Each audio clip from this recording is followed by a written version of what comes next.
¿Y cuál es la diferencia entonces del servicio que hace el diácono a lo que hace otro hermano de iglesia? Y bueno, ahí tenemos que entrar en la segunda parte, que es el origen del diaconado. ¿Cuándo surge el diaconado? El diaconado surge con una crisis en la iglesia apostólica. Generalmente cuando estudiamos por ahí los 7 sellos, por ejemplo, en Apocalipsis, ¿no?, nosotros vemos de que el caballo blanco representa la pureza de la iglesia apostólica. Pero la pureza de la iglesia apostólica se obtuvo gracias a la sanación en esta ruptura que hubo en la iglesia apostólica. Miren lo que dice Hechos capítulo 6.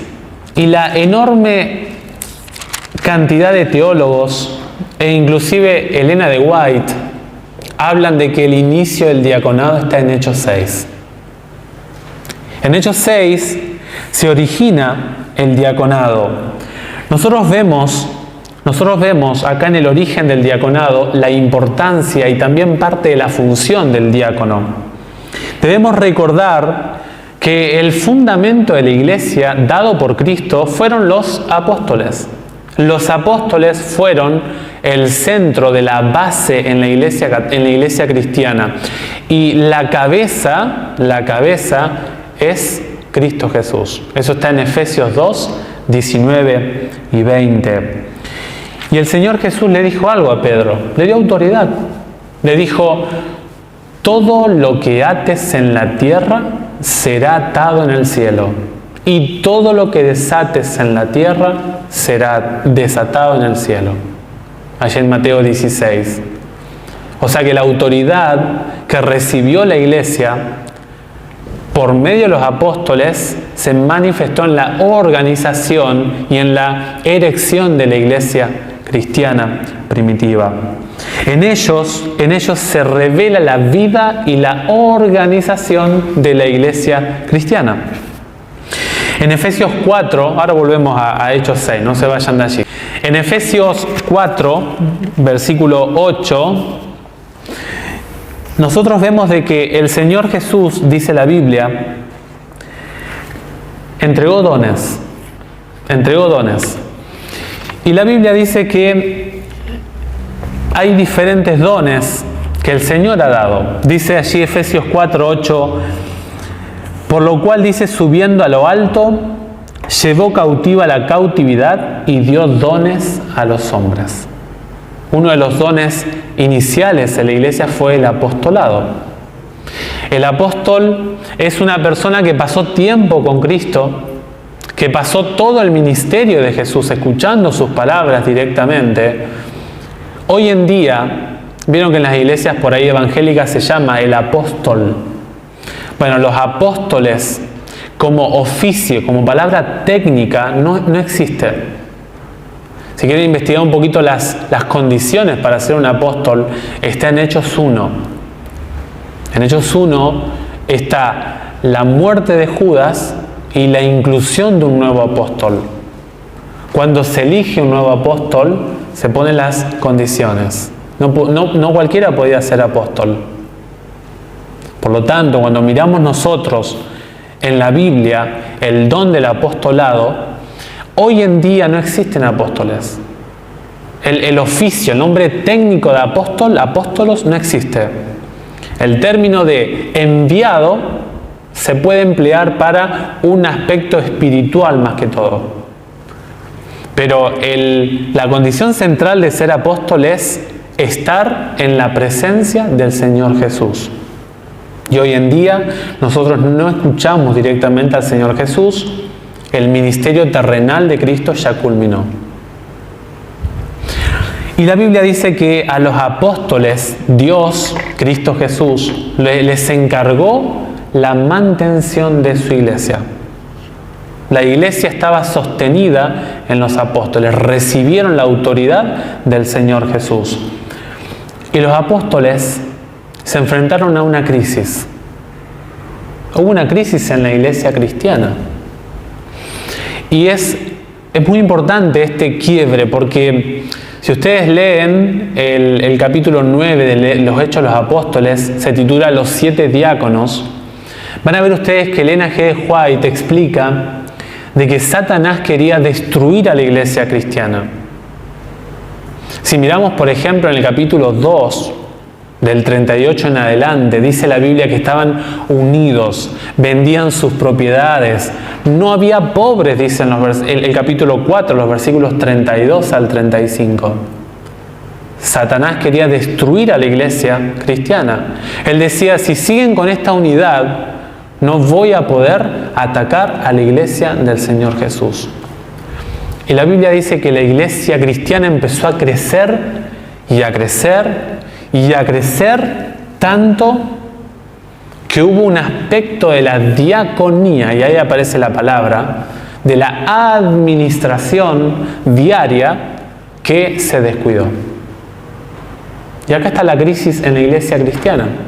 El diácono es un oficio que surgió en la crisis. El que es diácono tiene que prepararse para trabajar en medio de las crisis. El diaconado se originó así. Cuando se va a elegir un diácono, hay ciertas características que da la Biblia, como por ejemplo, que deba ser atento a las necesidades de los hermanos. No se puede elegir a un diácono descuidado, que no es detallista. El diácono tiene que ser una persona muy perspicaz. Tiene que observar. Saben que según 1 Timoteo 3, tiene que cuidarse de hablar mucho el diácono. Tenemos que elegir a una persona que se cuide con su lengua. Porque el diácono es una persona que va a manejar o va a desarrollar el don de gente. Va a empezar a entrar en contacto con gente. Y si elegimos una persona que no domina su lengua, que no es responsable con la intimidad del otro, con la necesidad del otro, puede dañar muchísimo a ese hermano. Por eso, elegir buenos diáconos puede ser una bendición para la iglesia o puede ser una maldición. Y acá en la iglesia primitiva ocurrió esto. Dice la Biblia que hubo cierto sector de mujeres que empezaron a ser desatendidas. Miren lo que dice allí Hechos 6. En aquellos días, como crecía el número de los discípulos, hubo murmuración de los griegos contra los hebreos, que las viudas de aquellos eran desatendidas en la distribución diaria.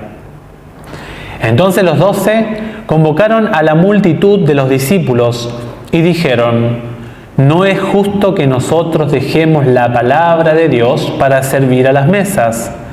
Buscad pues, hermanos, de entre vosotros a 7 hombres de buen testimonio, llenos del Espíritu Santo y de sabiduría. Ahí tenemos 3 características del diácono, 3 características. Dice, a quienes encarguemos de este trabajo. Nosotros persistiremos en la oración y en el ministerio de la palabra. Saben que el atender a los pobres, ya le había dicho el Señor Jesús a los apóstoles que habría necesidad en el futuro. Ya Jesús había preparado la mente de los apóstoles, y es interesante que este mandato de cuidar a los pobres se da en un contexto que lo registran los 4 evangelios. En los 4 evangelios se da la historia donde Jesús les dice a los discípulos: miren, los pobres van a estar en medio de ustedes. Van a tener que ser cuidadosos con las necesidades de la iglesia. Y llegó el momento cuando la crisis vino. ¿Lo leemos? Marcos capítulo 14. En los versículos 3 al 9 tenemos el ungimiento de Jesús en Betania. ¿Se acuerdan? ¿Se acuerdan que Jesús estaba en la casa de un fariseo, de Simón? Y dice la Biblia que una mujer entró y se postró ante Cristo y empezó a derramar un perfume carísimo. Lo estudiamos en la escuela sabática, ¿se acuerdan? Hace poquito. Y dice la Biblia que Judas, eso está en Juan 12, Judas con tan buen corazón dice, ¿no? Esto se podría vender como en 300 denarios y podría entregárselo a los pobres. ¿Y qué hubiera dicho Cristo? Hubiera dicho, sí, está bien. Jesús dijo, no la molesten. No la molesten. Miren lo que dice el versículo 7. Bueno, el 6. Dice, dejadla, ¿por qué la molestáis? Buena obra me ha hecho. Y uno dice, pero Jesús no está interesado en el pobre. Miren lo que dice el versículo 7. Siempre tendréis a los pobres con vosotros, y cuando queráis les podréis hacer bien, pero a mí no siempre me tendréis. Algunos dirán acá, y se puede malinterpretar el versículo, de que Jesús está diciendo que siempre habrá pobres en la iglesia, pero Jesús no está diciendo eso. Jesús está diciendo de que cuando querramos tener la oportunidad de ayudar al pobre, esa posibilidad de brindar ayuda va a estar siempre. Jesús le dijo, miren, en el futuro, instruyendo a los apóstoles, porque los discípulos hablaron, Judas habló también, los discípulos intervinieron en la charla. Jesús estaba instruyendo a sus apóstoles diciendo, miren, llegará la crisis.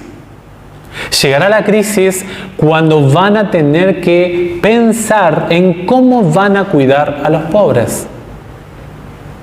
Y aquí Cristo les estaba diciendo lo que dice Deuteronomio 15:11. Estaba en el pueblo de antaño y ahora aparece también este mandato en el pueblo de Ogaño, el pueblo de Israel y la iglesia cristiana en el Nuevo Testamento.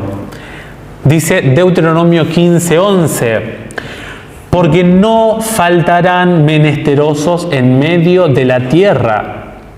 O sea, oportunidades de pobres va a haber. La presencia de necesitados va a haber. Y dice el pasaje, por eso yo te mando diciendo, abrirás tu mano a tu hermano, al pobre y al menesteroso en tu tierra. La iglesia del Antiguo Testamento tenía la misma orden que la del Nuevo. Tener la preparación cabal para cuidar de los necesitados que aparezcan. El pobre en tiempos actuales es despreciado. Y este mensaje me pasa a mí también, ¿Qué haces cuando ves un pobre en la calle? En Malvinas vienen bastantes personas necesitadas. Para el mundo, el pobre es un problema. Pero para Dios Dios lo tiene muy en cuenta al pobre. Les leo algunos pasajes para que ustedes si quieren los anotan y después los leen un poquito mejor. Salmo 9:9 dice, Jehová será refugio del pobre, refugio para el tiempo de angustia. Cuando viene la crisis para el pobre, dice que quien se encarga de la necesidad es Jehová. Jehová atenderá. Dice el Salmo 41:1, feliz el que piensa en el pobre, en el día malo lo librará Jehová. O sea, Jehová no solamente se preocupa por el pobre, sino que Jehová se encargará de aquel que se preocupa por el pobre. El Señor se ocupa de ambas personas. Dice, por ejemplo, Proverbios 19:17, a Jehová presta el que da al pobre. O sea, un préstamo es algo que se da momentáneo y después se te devuelve. Cuando tú ayudas al pobre, dice Dios, Estás dando un préstamo a la cuenta del cielo. Y luego dice el texto, y el bien que ha hecho se lo volverá a pagar. No es que si yo le doy 200 pesos a un pobre, 5.000 pesos, el Señor me lo va a dar en 10.000, ¿verdad? No, el principio no es ese. El principio que está diciendo es que el pobre es tenido en cuenta a los ojos de Dios. Santiago 2:5 dice, hermanos míos, ¿no ha elegido Dios a los pobres de este mundo para que sean ricos en fe y herederos del reino que ha prometido a los que le aman? ¿No ha elegido Dios a los pobres? ¿Y por qué Dios no elige al rico? ¿Por qué Dios atiende especialmente al pobre? Porque el pobre no tiene nada. Dice Jesús, qué difícil es, allá en Mateo 19, con el joven rico, qué difícil es que un rico entre en el reino de los cielos. El pobre no tiene nada y tiene mucha mayor predisposición que un rico. ¿Se acuerdan? Jesús allá en Mateo 21 le dijo a los fariseos, miren, las prostitutas, los pecadores van delante de ustedes al reino de los cielos. ¿Acaso todos los pobres se van a salvar? No, no está diciendo eso la Biblia. La Biblia está diciendo del que tiene necesidad, tiene mucha mayor predisposición a confiar en el cuidado de Dios y aceptar su voluntad que un rico que no le hace falta nada. ¿Cuán difícil es que un rico entre al reino de los cielos? Dijo el Señor Jesús. Y acá ocurrió en Hechos 6 una cuestión de la alimentación, la distribución diaria. Dice la Biblia que hubo un sector pobre, las viudas, descuidadas. Y uno diría, pero en ningún momento a esas personas que estuvieron ahí se les llama diáconos. Y es verdad, puede ser. Pero miren, por ejemplo, en el versículo 1 dice que las viudas de aquello, en la última parte del texto, eran desatendidas en la diaconía. Ahí está la palabra diácono. Una necesidad de distribuir para el que necesita.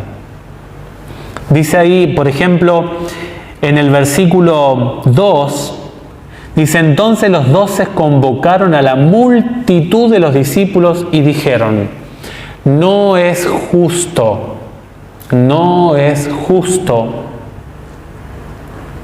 Y esta frase, no es justo, puede traducirse, no es bueno, no es correcto, no es agradable, no está bien